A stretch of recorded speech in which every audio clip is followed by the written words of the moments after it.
Hi, I'm Paddycake, and this is my best friend, Brent.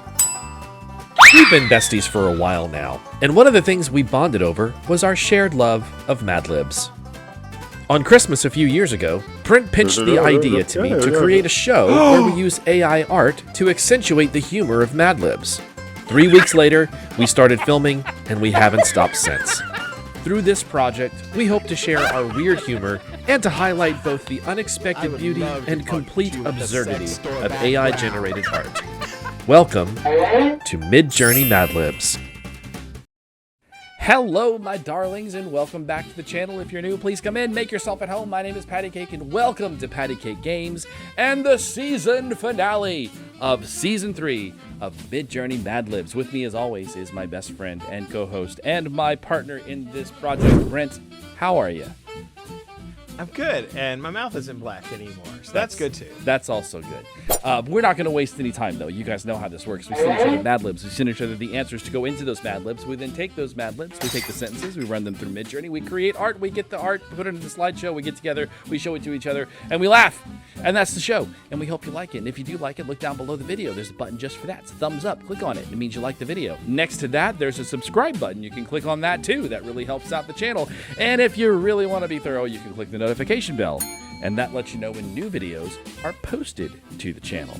And also, if you look in the description of the video, there is a bunch of links to some social media, and you'll find a Discord link in there. Come and join the Discord. It's really fun. You can hang out with us and talk to us about anything that you want. But we're going to get started now, and it's my turn. And I'm really excited about this one. This was a difficult one. But I think I found a method that got me some pretty interesting pictures to go along with a relatively funny Madlib. And this is the Clone Wars, and it's in the style of Keith Haring. Keith Haring was an American pop artist who emerged from the New York City graffiti subculture in the 1980s. He was born in Reading, Pennsylvania on May 4th, 1958, raised by his mother Joan and his father Alan Haring, who was an amateur cartoonist. He studied commercial art from 1976 to 1978 at Pittsburgh's Ivy School of Professional Art, but eventually lost interest, deciding to focus on his own art rather than what the school was teaching him. Haring moved to the Lower East Side of New York in 1978. Haring wrote in his journal at that time, "I am becoming much more aware of movement. The importance of movement is intensified when a painting becomes a performance. The performance, or the act of painting, becomes as important as the resulting painting." Haring first received public attention with his graffiti art in subways, where he created white chalk drawings on black, unused advertisement blackboards in the stations. He considered the subways to be his laboratory, a place where he could experiment and create his artwork. And he saw the black advertisement paper as a free space and the perfect place to draw. The radiant baby, a crawling infant emitting rays of light, became his most recognized symbol. In January 1982, Haring was the first of 12 artists organized by Public Art Fund to display work on the computer-animated Spectacolor billboard in Times Square. That summer, Haring created his first major outdoor mural on the Houston Bowery Wall on the Lower East Side. As Haring rose to stardom, he continued to draw in the subways, contrasting the rocketing prices for his work. Haring enjoyed giving his work away for free, often handing out free buttons and posters of his artwork. In April 1986, Pop Shop opened in Soho, selling shirts, posters, and other items showing Haring's work. This made Haring's work readily accessible to purchase at reasonable prices. Having achieved what he wanted, which was getting his work out to the public at large, Haring completely stopped drawing in the subways. Haring was openly gay and used his work to advocate for safe sex. He was diagnosed with HIV in 1987 and AIDS in the autumn of 1988. He used his imagery during his last years of his life to speak about his illness and to generate activism and awareness about AIDS. On February 16, 1990, Haring died of AIDS-related complications at his LaGuardia Place apartment in Greenwich Village. He was 31 years old. Though he was taken far before his time, he left us with an extraordinarily recognizable style and incredible pop art that continues to be viewed and loved to this day. So let's check out my Madlib in the style of Keith Haring. Oh, that explains that they're kind of like dogs, but not quite. And also, this Madlib has nothing to do with Star Wars. which I think is funny. Oh, okay. Yeah, because that's what I was totally expecting. I'm like, Scientists in Andorra. Okay, first of all, what is your hard-on with Andorra as a country? It's like every time there's a country in a Madlib, you always give me Andorra. well, because I went there last year or the year before. But, All right. Scientists in Andorra have announced the birth of the world's first clone mammal, Sergi the sheep. Oh, wow. Was he cloned with a curtain? Exactly, or a tablecloth. That is one fancy sheep. Right? I can't wait. Every time they shear him, they don't even have to really do much. It's going to be a pattern by itself. You just shear them and then just it's already in a pattern. You just sew it in place. Previous attempts to clone a guide were unsuccessful. It doesn't look terribly unsuccessful. I mean, he's there, and they're all running towards him, but maybe it's unsuccessful because he's guiding them towards open flames. They're just running towards the fire and dying. So I can definitely see some of Haring's aesthetic in this artwork. So The cloned sheep is being called the most broken scientific achievement since Desiree cured extrapox. I love, and that's going to be a new phrase for me. It's like if someone's being a little too over the top, be like, oh, that dude's got extra pox. But I like that Desiree cured it. Yeah. Because she's the one that called me extra one time. Oh, really? Yeah, because it was the time that I went to the Astros game and I did half orange beard and half blue beard. Oh, I was there. And yeah, and I posted the picture, and Desiree posted on Facebook. She goes, I love how extra you are, Brent. You've got the extra pox. But, I mean, dude, it's literally like somebody live action acting out a Keith Haring pose, right? It is. It's excellent. The baby sheep was cloned by inserting a vampire bat cell into an egg and flexing it into an adult sheep.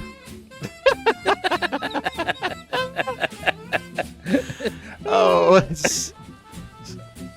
that is bizarre. It's like they basically gave you a naked person. Yeah, it's a baby. Well, like a naked baby without any determining factors. They slapped some gloves and slippers on him and some sunglasses and told him, do a little dance. I gotta dance, I gotta sing.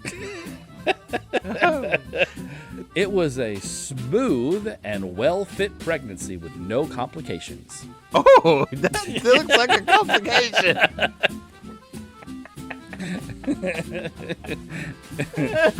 Until we realized she was carrying the baby in her butt. Mother and child are healthy and bothered. Oh, we're so bothered. Why are there fruit here?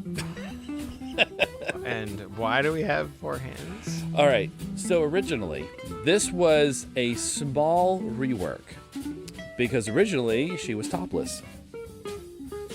And so that fell through the cracks. MidJourney doesn't normally do that, but she was completely topless. So for the sake of YouTube and not having to do extra editing to put a little censor bar over that, I actually just reworked this middle section, and it gave her a halter top. I was like, oh, cool. That works.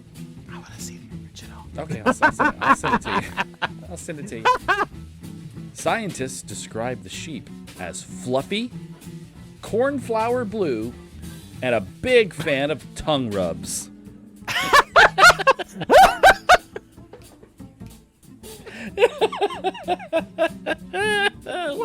What the hell are these things?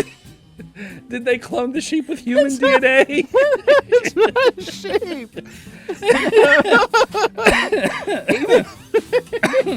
I love that. And here's the best part, I actually gave it fluffy, which is literally a perfect thing to call a sheep. Is. They should be fluffy. But instead of making the sheep fluffy, they put them in Easter grass. Yeah. Well, they're fluffy Easter. They're kind of fluffy. They have some fur on them, some wool. They're more like flocked, but yeah. Some call this animal a freak of albino alligator. Oh, wow. So that's Haring right there for sure. do you remember Sassy Komodo Dragon from last season? Kind of a little bit. So this is like Sassy Komodo Dragon version 2.0.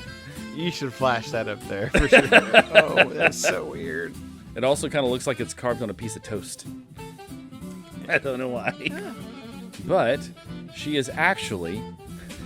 This is another one of those words where you gave me a word that's just hilarious, and it's really, really wrong to put it there. Like, it's a completely incorrect word, but it fits in the sentence anyway. Oh, no. She is actually a very loving love.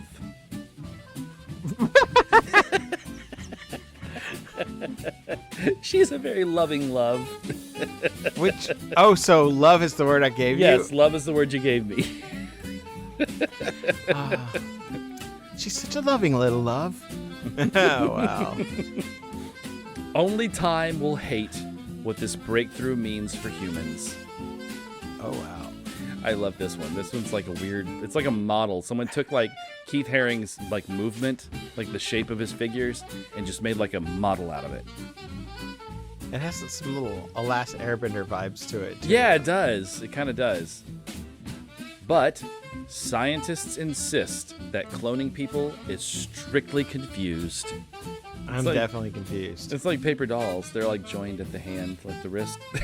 You know, when you do paper dolls. Yeah, I know, and it's like, ooh, no. Yeah, don't clone humans. All right. I know someone's gonna try it eventually, unless something drastic happens, but don't. So that's the end of the main story. You ready for some honorable mentions? Yeah. Okay. Let's see. This was previous attempts to clone a guide were unsuccessful. Oh. That's very Haring, though. I like It is. It's very Haring. It's a But little without- bit. It's a little more detailed than he would normally do. He normally doesn't put like faces or anything, but it's it's pretty cool though. The cloned sheep is being called the most broken scientific achievement since Desiree cured extra pox. So these sheep must have had extra pox. I guess, and now they're cloned. They're broken. They could look a little bit like so. They look kind of high. A little bit. I like the sky though. The sky is really cool. Yeah, I do like that. It reminds me of another artist. Yeah. A little Van Gogh-ish, Yeah, but it's not quite. but more geometric. Like it's like Van Gogh, but more structured and geometric and less free flowy. Oh, this is a fluffy sheep. I know what that is. Yes, scientists describe the baby sheep as fluffy, cornflower blue, and a big fan of tongue rubs. Well, gosh, gee, I sure am cute.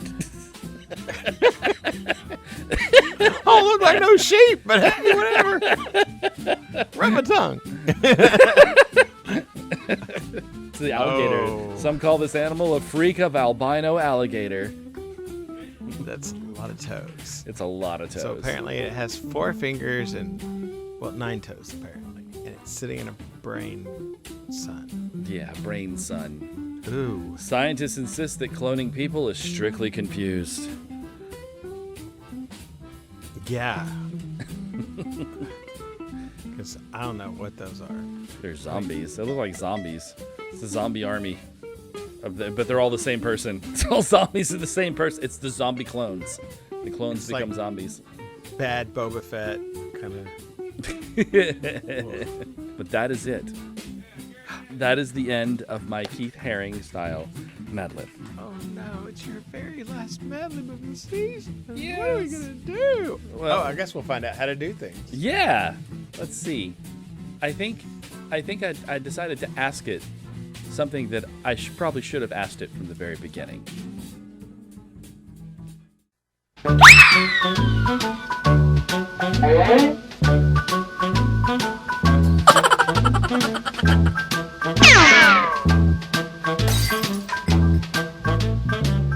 Okay, ChatGPT, I've had enough. What can I do to make you better? As an AI model, I know I am not perfect, and can often make mistakes in judgment. But if you really want to improve the advice I give, here are a few things you can try. Invest in cutting-edge virtual reality technology. Connect yourself to a VR headset and attempt to mind meld with the AI by concentrating intensely on your desired outcome. Bonus points for wearing a wizard hat during the process. Compose a heartfelt ballad expressing your desire for clearer instructions. Play this song on a ukulele while serenading your computer with your most passionate singing. The AI might be moved by your musical talents. Convert all existing instructions into Morse code using a vintage telegraph machine. Communicate exclusively in Morse code with the AI, assuming that this will somehow enhance the clarity of the instructions. Employ a digital Sherpa to guide you through the vast terrain of instructions. This digital Sherpa should have an impressive beard, or a digital equivalent, and be fluent in AI mountain climbing jargon. Arrange a grand parade in your neighborhood to honor the AI. Create floats adorned with binary code streamers, and dress in costumes inspired by your favorite programming languages. Maybe throw in a juggler or two to keep things interesting. Translate all instructions into a series of interpretive dance movements. Assume that your AI will somehow comprehend the choreography and respond with clearer instructions. Extra points for dramatic flair. Attempt to communicate with the AI through a Ouija board. Gather a group of friends, light some candles, and let the spirits guide you in crafting instructions. Note, this may result in ghostly programming advice. There, that should help you get more accurate instructions from me. You know, all of us could use some self-improvement. Of course. And now it's time for my Madlib.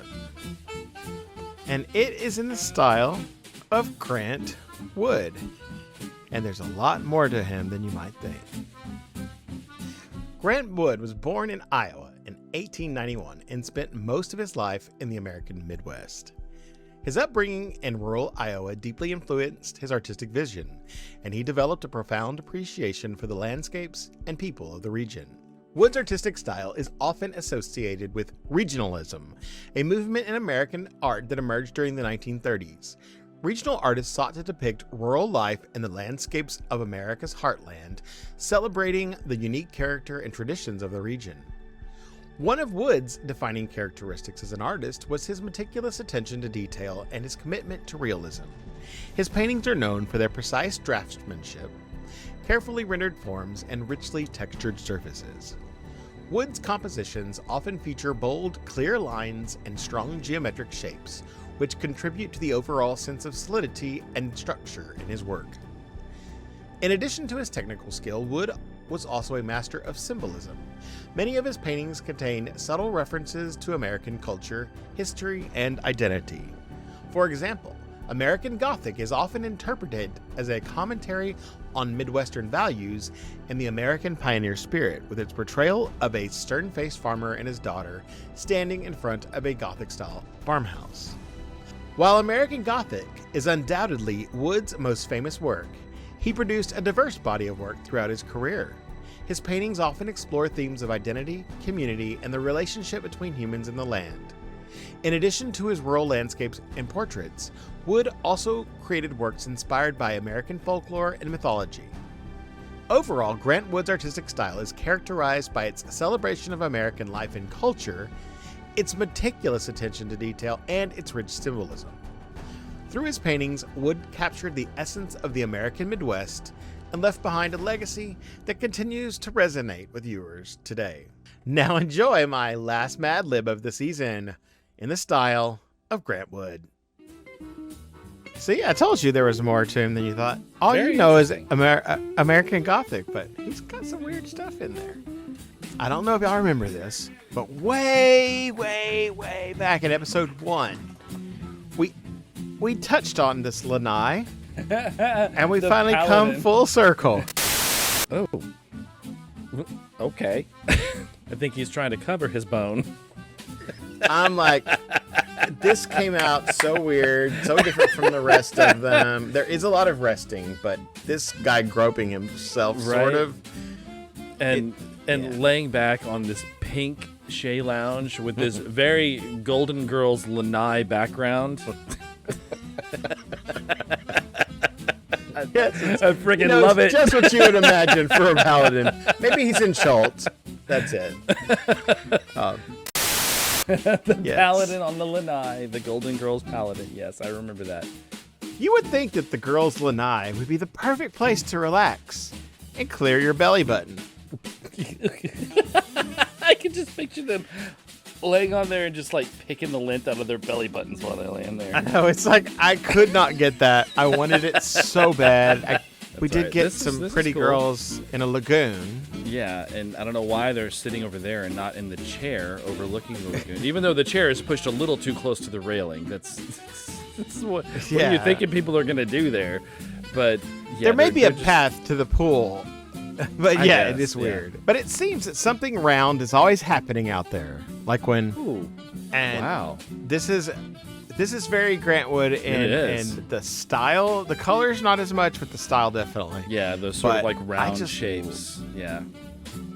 I really, really like how this turned out. There was one that was just exactly a circle with some wheat in the middle. Also pretty Grantwood-ish. Blanche hires a stripper dressed as a bounty hunter to reveal at Dorothy's bridal shower. No, see, that's what I was expecting. I was expecting the stripper to be dressed as Boba Fett. or a Mandalorian of some kind. A bounty hunter from the Star Wars universe because, you don't usually use that term. Bounty hunter is not a term that's used very often unless you're really referring to Star Wars because it's a very prominent term in Star Wars. I was hoping we would get Dog the bounty hunter, but yeah, that would be funny. That's really cute though, and he's got flowers. A man in a macaw costume parachutes down, thinking he is at the cashew bowl. Oh my god, this is the strangest Lanai ever. Well, I'm thinking like the Orange Bowl or the Cotton Bowl, like a bowl game, but it's the cashew bowl. Right, the cashew bowl. But so he's wearing a macaw costume. So why does he have a tail? It's like it's a thing. He's got two legs, and then there's like a third thing coming down that's obviously a tail. Yeah. Well, maybe that's just part of the costume. Rose sees a grape in the night sky and thinks it's a UFO. Oh gosh, she's so big. Why is she so big? I probably could have done this one as honorable mention over and over too, but Dorothy and Miles get swept away in the orange moonlight and share a forbidden face cream. Oh, the forbidden face cream. Oh. I love it, and I love how she's looking at the yeah, person. she's like, looking. I don't know if, but I like the orange moonlight on her hair. It's kind of interesting. Oh, I thought she was just a redhead. Oh well, I mean it's supposed to be the orange moonlight, so okay. Yeah. Sophia puts a Sicilian dinner bell on the neighbor after his ankle crashes into her toilet. This is obviously trying to be American Gothic in some way. So I got through this whole thing with nothing that even remotely resembled American Gothic. Except for this. This kind of resembles it a little bit. A little kind bit. Of. So here's the problem. The Madlib is over. Oh no, that was so good though. But it was too short. Okay. So I give you a little poem. Roses are black as night. Ooh, nice. Trash bags are blue. Yes, they are. And there's a lot of and them. This is and some so of them are great. Tiny. Why are they so tiny in the front? Just well, tiny ones. Maybe they're, I don't know. But this is very Grantwood. I mean, you saw the show. I love it. And all these blue garbage bags are really cool now. I want one. Season 3 has opened. Like a couple months ago. Yeah, a couple months ago. I just don't know. It was so weird that I had to. But we'll see you in a few half years. A few half years. Okay. Well, you gave me May to December, and May to December doesn't work. So I just turn it to half year because that's about close. Yeah. But I just thought, is that supposed to be us? Oh, I guess it could be their gingers. It could be. It's so weird. And we're not going to be gone for 6 months. Just FYI. No, it's not going to be that long. And not a couple of them either. Yeah. Yeah. No, like 4 months tops. Now it is time for some honorable mentions, and they're great too. Trust me. So it was just too good not to. So we have 2 of the bounty hunter strippers on the They side both here. like the one at the bottom is definitely a Mandalorian. The one at the top, I'm not sure. Well, Looks it's like he's Mandalorian wearing- armor. Is he wearing a pink dress? So, okay, when I first ran it through, it gave me a lot of female strippers. Okay. And I did it without the Grant Wood part. And then when I did, like, in the style of a Grant Wood painting, I changed it to handsome stripper. And invariably, it turned them all into men. But sometimes it left the clothes they were wearing as when they're a woman in there.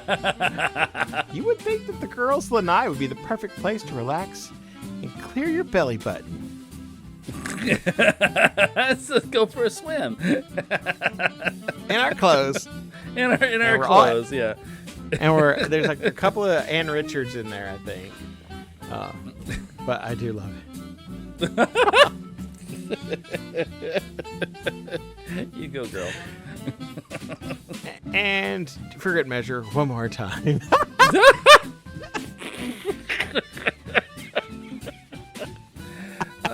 So weird. So weird. It's like he's It's like wearing a a Grant pajama. Wood. It's like he's wearing pajama tops. But I thought this was too hilarious. It looks like it's a pillow, but a cat Yeah, pillow. but it's a cat pillow. And the face is really sloppily drawn on, so it's made in a sweatshop somewhere. Oh, no. Blanche hires a stripper dressed as a bounty hunter to reveal at Dorothy's bridal shower. He reveals his knees. Bounty Hunter is like British schoolboy. Because it's I like don't- he's wearing a British schoolboy uniform with the A little the bit. tie and But the are- short sleeves. I just figured he pulled his pants up because they're kind of wrinkled. Yeah, They're just like really possibly. baggy, and he revealed his knees. So risque scandalous. stripper. So scandalous. This is Oh. Dorothy and Miles get swept away in the orange moonlight and share a forbidden face cream. Okay. Apparently it glows. Yeah. And they're not very enthusiastic about it at all. They're just Well, it's sort of a little romantic maybe, and I love that the orange moonlight is just just a light. Yeah. orange porch light. Garbage What? bags Yeah. or trash bags are blue. So Uh, she is dressed in an outfit that I would not see Grant Wood actually painting someone wearing. It's very couture. It's trash bag couture. It is quite interesting. Derelict. Oh, okay. Okay, and this is we'll see you in a few half years. And half it years. gave me sort of American Gothic meets Wallace and Gromit. It did, and what's interesting is the pitchfork is there, but it's not actually a pitchfork. It's the front of his clothes are in the shape of a pitchfork. That's And they really did that a few interesting. times. That's really but- interesting. Oh, That was wow. fun. That was fun. Yeah, That was a nice way to close out the season. We're back on the Lanai. Back on the Lanai. Oh, I've never been to anyone's house where they refer to their porch as the Lanai. I always felt like that was a creation from the Golden Girls. Like it didn't actually exist in real life until I looked it up and Well- found that actually is a thing. it's also one of the islands in Hawaii. Yeah, is it? One of the islands Interesting. is called Lanai. Yeah. So I think that maybe they, if you have a Lanai, it should look tropical. And Florida is a place that can pull that off. Yeah, that's true. Hey, why are we forgetting?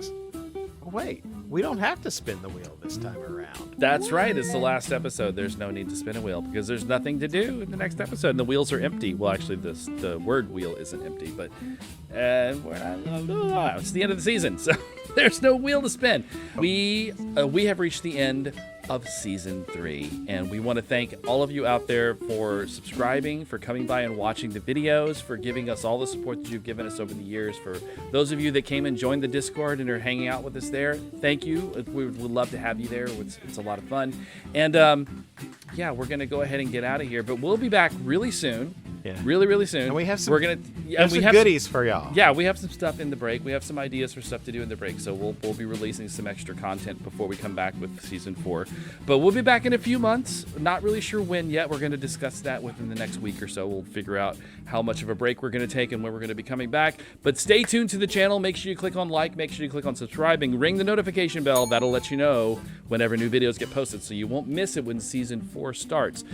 All right. Well, let's get out of here. Bye, everybody. It's been an awesome season.